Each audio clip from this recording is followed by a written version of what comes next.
సమాజమా ఈ కూటమి ప్రభుత్వం 7 కొండలతో ఆటలాడుతోంది. ఇక్కడ నిర్మాణం జరుగుతున్నది ముంతాజ్ హోటల్ పనులు మీరు చూడొచ్చు. వీటికి కూటమి ప్రభుత్వం ఈ నిర్మాణాలకు అనుమతులు ఇచ్చేసింది.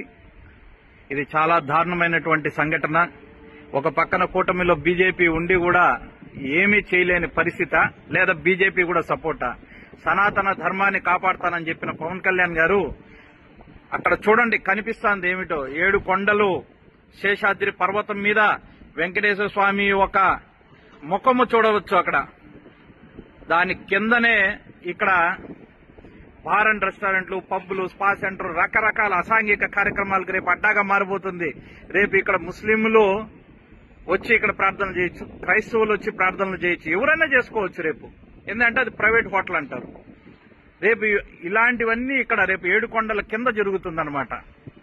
మన పూర్వీకులు కొన్ని వేల సంవత్సరాల నుంచి భద్రంగా కాపాడుకుంటూ వచ్చి మనకి ఒక 7 కొండలు ఇస్తే మనం ఏం చేస్తామంటే నిద్రపోతాం. ప్రధానంగా మఠాధిపతులు, పీఠాధిపతులు, స్వామీజీలు, మీరు కళ్ళు తెరవాల్సిన అవసరం ఉంది. ఇప్పటికైనా కొంపలు మునిగిపోలేదు. ఇచ్చినటువంటి అనుమతులను రద్దు చేయొచ్చు. ఈ రోజు డేటు 16వ తేదీ 1వ నెల 2025. చాలా మంది అంటున్నారు టీటీడీ క్యాన్సిల్ చేసేసింది కదా అని. టీటీడీ క్యాన్సిల్ చేయలేదు.